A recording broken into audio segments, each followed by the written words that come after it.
കഥയാരംഭിക്കുന്നത് Sara എന്ന ഒരമ്മയെ പരിചയപ്പെടുത്തിക്കൊണ്ടാണ്. Sara മുമ്പ് special ഫോഴ്സസിൽ soldier ആയിരുന്നു. 2017 വരെ അഫ്ഗാനിസ്ഥാനിലെ യുദ്ധമുഖത്ത് സേവനവും അനുഷ്ഠിച്ചിട്ടുണ്ട്. സാറ അന്ന് തന്റെ മകൻ ജോഷുവക്കൊപ്പം ഒരു പാർക്കിൽ സമയം ചെലവിടുകയാണ്. പെട്ടെന്നാണ് ഒരു ഹെലികോപ്റ്റർ അവളുടെ തലയ്ക്ക് മുകളിലൂടെ പറക്കുന്നത്. ഹെലികോപ്റ്ററിന്റെ ശബ്ദവും ആ കാഴ്ചയും സാറയിലെ പഴയ വാർ ട്രോമകളെ ഉണർത്തി. അവൾ കുറച്ച് പാനിക്കായി. ആ സമയമായിരുന്നു കൂട്ടുകാരുമായി പിടിവലി നടക്കുന്നതിനിടയിൽ ഒരാൾ അവളുടെ ദേഹത്തേക്ക് വന്നിടിക്കുന്നത്. പെട്ടെന്ന് തന്റെ ശത്രുവിനെ പോലെ അയാളെ കണ്ട സാറ ഉണർന്ന് പ്രവർത്തിച്ചു.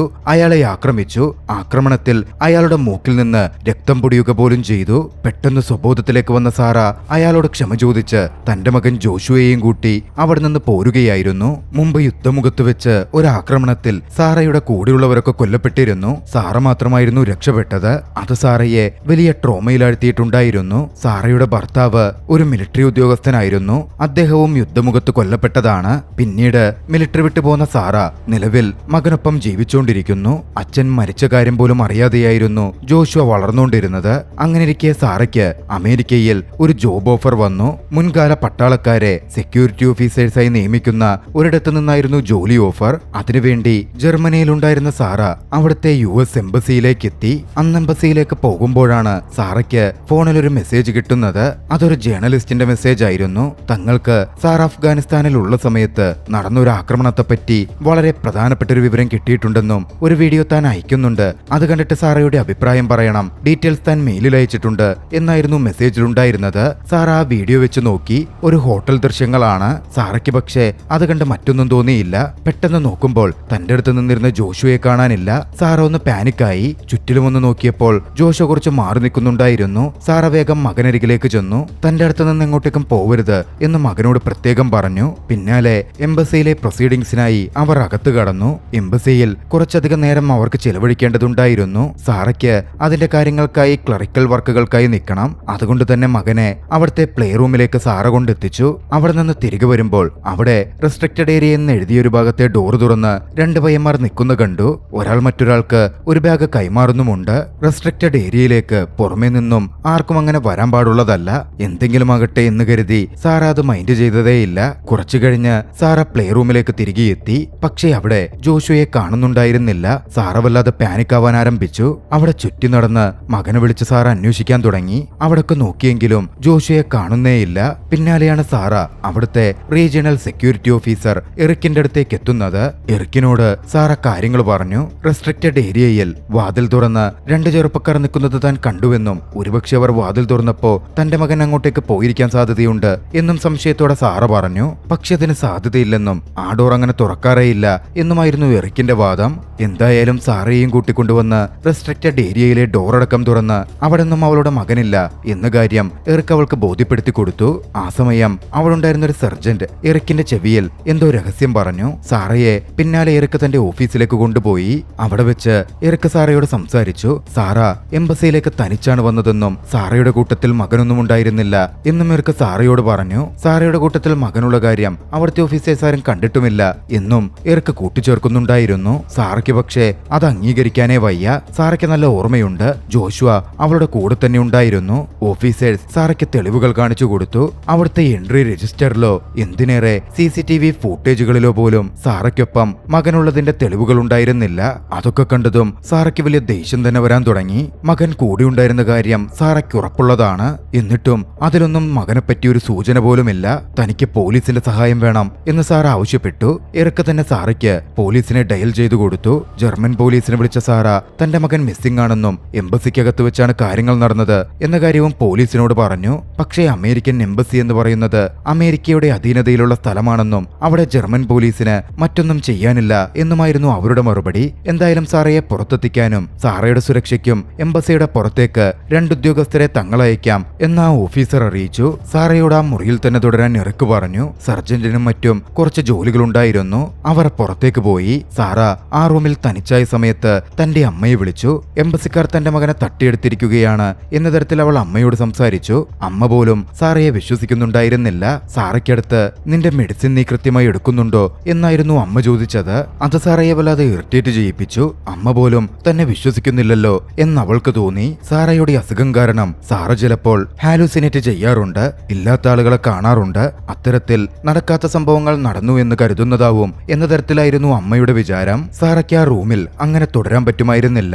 തന്റെ മകൻ എംബസിയിൽ എവിടെയോ ഉണ്ട്. സാറ ആ മുറിയിൽ നിന്ന് പുറത്തു കിടക്കാൻ തീരുമാനിച്ചു. ഒരു പിൻ കണ്ടെത്തി ഒരു തരത്തിൽ അവൾ ആ മുറിക്ക് പുറത്തു ചാടി. അവൾ നേരെ പോയത് പ്ലേ ഏരിയയിലേക്ക് തന്നെയായിരുന്നു. അവിടെ പരിശോധിച്ചപ്പോൾ ജോഷുവയുടെ കാർ അവിടെ അവൾ കണ്ടു. കളിക്കുന്ന ടോയ് കാർ കണ്ടതും മകൻ ഇവിടെ എന്തായാലും വന്നിട്ടുണ്ട് എന്ന കാര്യം അവൾ ഒന്നുകൂടി ഉറപ്പിച്ചു. എന്തായാലും അവിടെ മുഴുവൻ തിരച്ചിൽ നടത്താൻ സാറ തീരുമാനിച്ചു. പോകുന്ന വഴിയിലെ CCTV ക്യാമറകൾ തകർത്തിട്ട് പോകണം എന്നും അവൾ മുൻകൂട്ടി കണ്ടിരുന്നു. അങ്ങനെ തിരച്ചിൽ നടത്തി മുമ്പോട്ട് പോകുമ്പോഴാണ് അവൾ യാദൃച്ഛികമായി ഒരു മുറിയിലേക്ക് എത്തപ്പെടുന്നത്.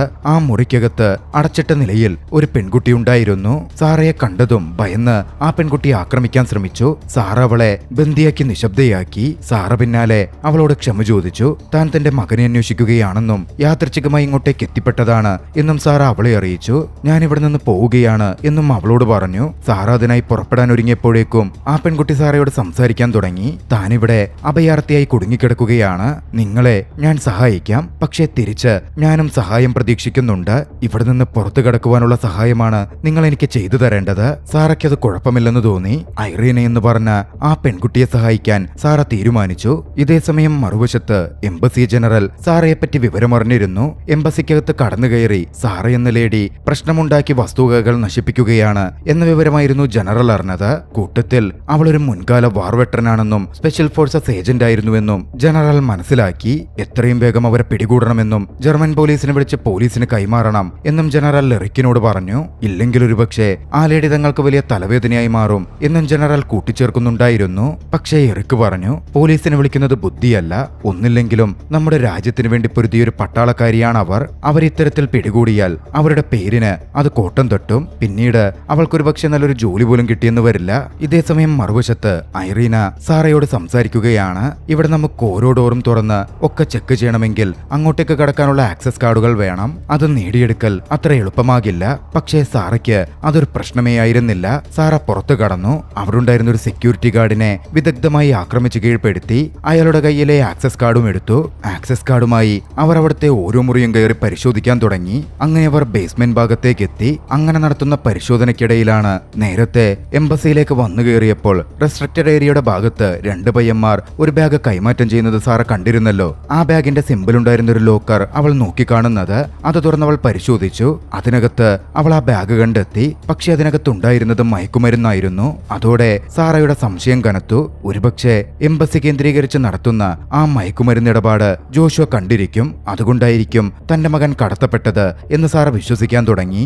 ഈ സമയം മറ്റൊരു സംഘം ഐറീനയെ പിടികൂടാൻ ആക്രമിക്കാനായി അങ്ങോട്ടേക്ക് എത്തി. സാറ മറന്നു നിൽക്കുകയായിരുന്നു. കൃത്യസമയം സാറ ഉണർന്നു പ്രവർത്തിച്ചു.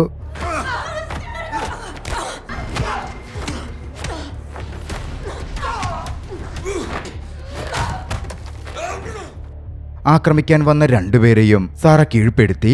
നടക്കുന്ന കാര്യങ്ങൾ സാറയ്ക്ക് വല്ലാതെ സ്ട്രെയിഞ്ചായി തോന്നി. ഒരു പെൺകുട്ടിയെ എന്തിനെംബസിയിൽ തടവിൽ പാർപ്പിക്കണം? അഭയാർത്ഥിയാണെങ്കിൽ കൂടിയും അതത്ര ശരിയായ നടപടിയല്ലല്ലോ എന്ന് സാറ ചിന്തിച്ചു. സാറയ്ക്ക് ഐറീനയോട് കാര്യങ്ങൾ ചോദിച്ചറിയണം എന്നുണ്ടായിരുന്നു. സാറ അതിനെ ശ്രമിക്കാൻ തുടങ്ങിയപ്പോഴേക്കും സാറയെ ട്രാക്ക് ചെയ്ത് അങ്ങോട്ടേക്ക് എറിക്കെത്തി. ഉപകരണം ഉപയോഗിച്ച് വളരെ പെട്ടെന്ന് തന്നെ അവർ സാറയെ ബോധരഹിതയാക്കി. കുറച്ചു സമയത്തിന് ശേഷമായിരുന്നു സാറയ്ക്ക് ബോധം തെളിയുന്നത്. ബോധം തെളിയുമ്പോൾ അവൾ എംബസിക്കകത്തെ ഒരു റൂമിലാണ്. ബെഡിൽ ബന്ധിപ്പിക്കപ്പെട്ട നിലയിൽ കിടക്കുന്നു. അവൾക്ക് മുമ്പിൽ എംബസിയുടെ ജനറലും വന്നു നിൽക്കുന്നുണ്ട്. കണ്ണു തുറന്ന സാറ ജനറലിനോട് സംസാരിച്ചു. എന്റെ മകൻ ഇവിടുണ്ട്. എന്തു വില കൊടുത്തും എനിക്ക് എന്റെ മകനെ വേണം. പക്ഷേ ജനറൽ പറഞ്ഞത് മറ്റൊന്നായിരുന്നു. ഞാൻ നിന്റെ അമ്മയുമായി സംസാരിച്ചിരുന്നു. നിന്റെ അമ്മ പറഞ്ഞത് നിനക്ക് PTSD അഥവാ പോസ്റ്റ് ട്രോമാറ്റിക് സ്ട്രെസ് ഡിസോർഡർ ഉണ്ടെന്നാണ്. തെളിവുകൾ പരിശോധിക്കുമ്പോൾ നിന്റെ മകൻ ഇങ്ങോട്ടേക്ക് വന്നിട്ടേയില്ല. നീ തനിച്ചാണ് വന്നിരിക്കുന്നത്. നീയൊരു പക്ഷേ നിന്റെ മകനെ ഹാലൂസിനേറ്റ് ചെയ്തതാകാം. സാറ പിന്നാലെ ഐറീനയുടെ കാര്യം പറഞ്ഞു. അങ്ങനെ ഒരു പെൺകുട്ടിയെ ഇവിടെയില്ല. അതും നീ നിന്റെ ഭാവനയിൽ കണ്ടതാകാം. ഐറീനയുടെ കാര്യത്തിൽ സാറ ഉറച്ചു പറഞ്ഞു. CCTV കാണണമെന്ന് പറഞ്ഞു. CCTV ദൃശ്യങ്ങൾ ജനറൽ സാറയെ കാണിച്ചു കൊടുത്തു. അതിൽ ഐറീനയുടെ സാന്നിധ്യമേ ഉണ്ടായിരുന്നില്ല. അതോടെ ഇതൊക്കെ തന്റെ ഹാലൂസിനേഷൻ തന്നെയാണോ എന്ന് സാറ പോലും വിശ്വസിക്കാൻ തുടങ്ങി. അന്ന് രാത്രി മുഴുവൻ സാറ എംബസിയിൽ കഴിച്ചുകൂട്ടി. പിറ്റേന്ന് പുലർച്ചെ ഒന്ന് സംഭവിച്ചു. അവളുടെ മുറിയിലേക്ക് പെട്ടെന്ന് ഐറീന കടന്നു വന്നു. ഒരു നഴ്സ് എന്ന രൂപത്തിലായിരുന്നു ആയിരുന്നു ഐറീന കടന്നു വന്നത്. സാറയ്ക്കാണെങ്കിൽ ഒന്നും മനസ്സിലാവുന്നില്ല. ഐറീന തന്റെ ഹാലൂസിനേഷൻ ആണോ എന്നാദ്യം സാറ തെറ്റിദ്ധരിച്ചു. ഐറീനയോട് തന്നെ നീ ആരാണ്, എന്റെ ഒരു ഹാലൂസിനേഷൻ ആണോ, എന്തിനാണ് ഈ എംബസിയിലെ ആളുകൾ നിന്റെ പിന്നാലെയുള്ളത് എന്ന മട്ടിൽ അവൾ ചോദിച്ചു. അപ്പോഴാണ് ഐറീന തന്നെ പറ്റി യഥാർത്ഥ കാര്യങ്ങൾ പറയുന്നത്.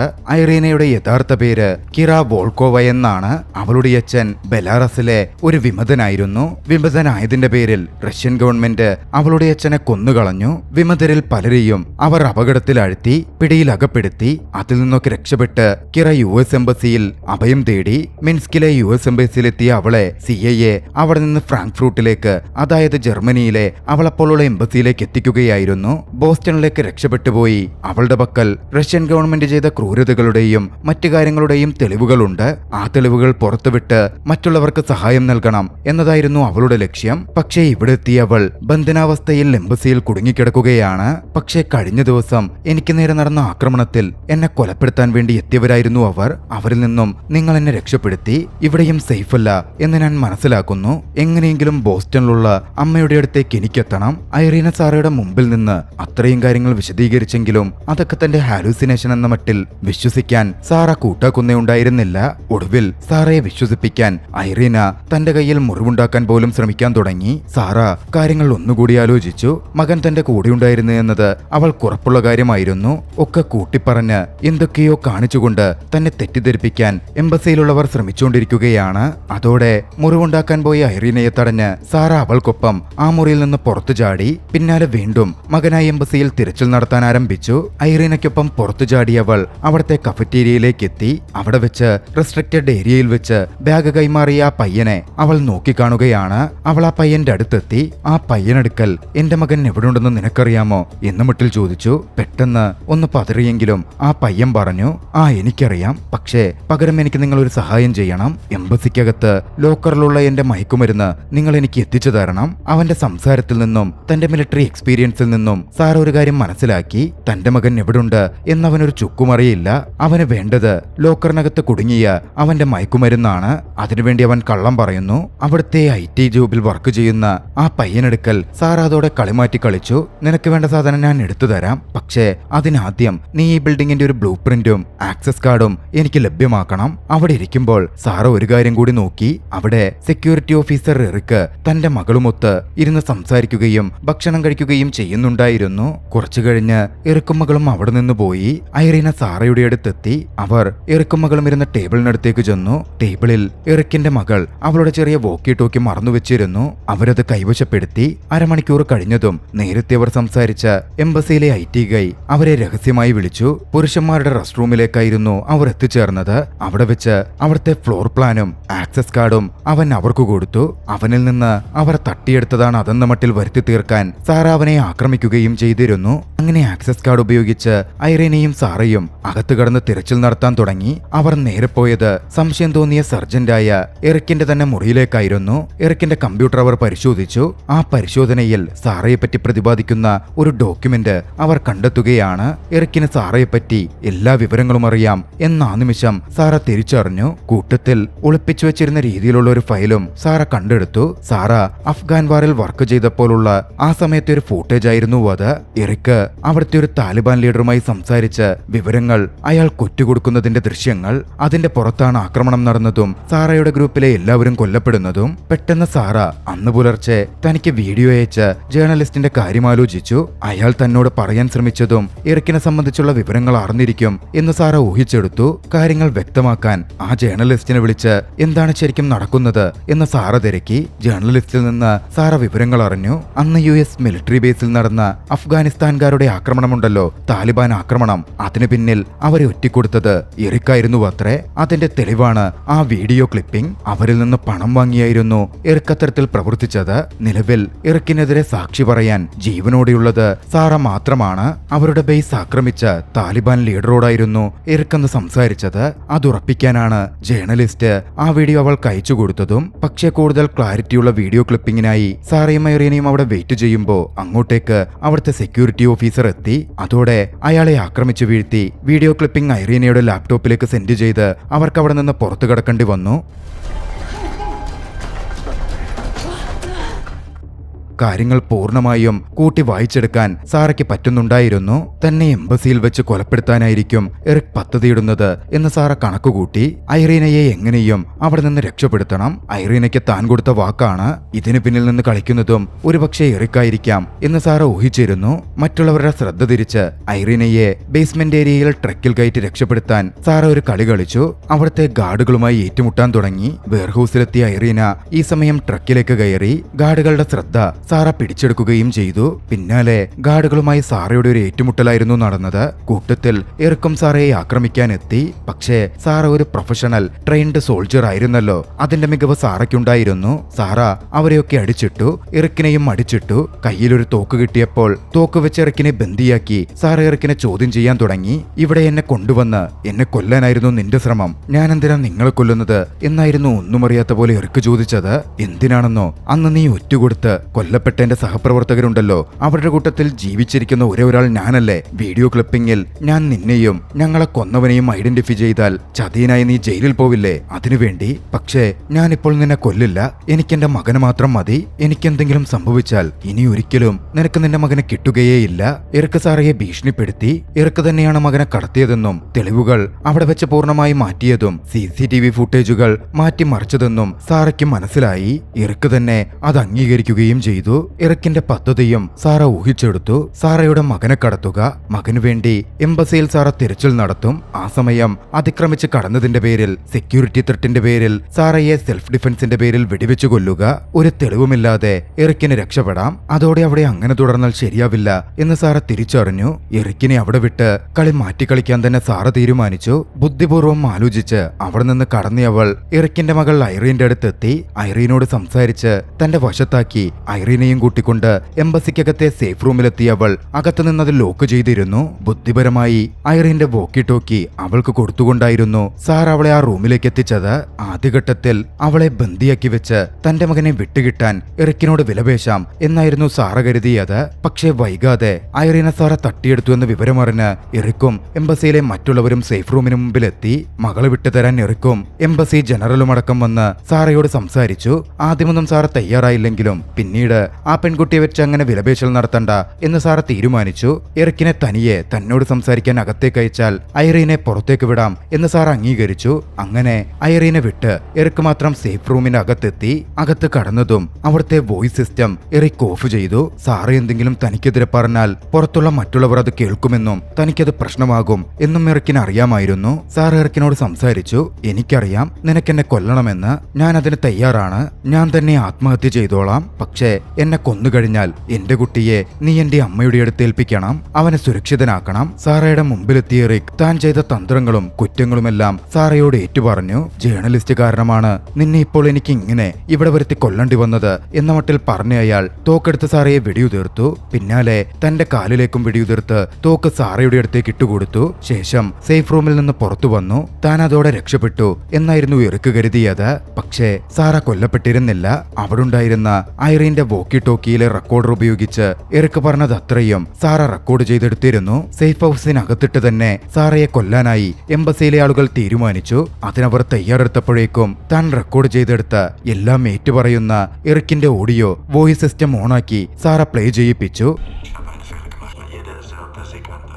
അതോടെ പുറത്തുനിന്നിരുന്ന ജനറൽ അടക്കം എല്ലാവരും എറിക്ക് പറഞ്ഞ കാര്യങ്ങൾ മുഴുവൻ കേൾക്കുകയാണ്. എറിക്കാണ് യഥാർത്ഥ വില്ലൻ എന്നവർ അതോടെ തിരിച്ചറിഞ്ഞു. പിന്നെ അധികം വൈകിയില്ല. ഉടനടി അവിടുണ്ടായിരുന്ന ഉദ്യോഗസ്ഥരാൽ എറിക്ക് കസ്റ്റഡിയിലെടുക്കപ്പെട്ടു. സാറയെ മെഡിക്കൽ ചികിത്സ കൊടുത്ത് അപ്പോൾ തന്നെ സുരക്ഷിതയാക്കി. ജോഷുവയെ അവർ തന്നെ വൈകാതെ കണ്ടെത്തുകയും സാറയ്ക്കടുത്തെത്തിക്കുകയും ചെയ്തു. കുറച്ചുനാളുകൾ ട്രീറ്റ്മെന്റിൽ കഴിഞ്ഞ സാറ വൈകാതെ സുഖപ്പെട്ടു. ജോലിക്കായി സാറയും ജോഷുവയും നേരെ അമേരിക്കയിലും എത്തി. സുരക്ഷിതയായി രക്ഷപ്പെട്ട ഐറീൻ അവിടെ ഉണ്ടായിരുന്നു. ഐറീനയെ അവിടെ വെച്ച് കാണാം എന്നവൾ തീരുമാനിച്ചു. ആ ദൃശ്യങ്ങളോടെ ചലച്ചിത്രം അവസാനിക്കുന്നു. രസകരമായ ഈ ഒരു ആക്ഷൻ ത്രില്ലർ ചലച്ചിത്രം നിങ്ങൾക്കിഷ്ടമായെങ്കിൽ വീഡിയോ ലൈക്ക് ചെയ്യുക. അഭിപ്രായങ്ങളും നിർദ്ദേശങ്ങളും കമന്റുകളിൽ രേഖപ്പെടുത്തുക. കഴിയുമെങ്കിൽ ചാനൽ സബ്സ്ക്രൈബ് ചെയ്തും കൂട്ടുകാർക്ക് ഷെയർ ചെയ്തു കൊടുത്തും ഞങ്ങളെ സപ്പോർട്ട് ചെയ്യുക. അടുത്ത എപ്പിസോഡിൽ മറ്റൊരു മികച്ച ചലച്ചിത്രവുമായി നമുക്ക് കണ്ടുമുട്ടാം. അതുവരെ ബൈ.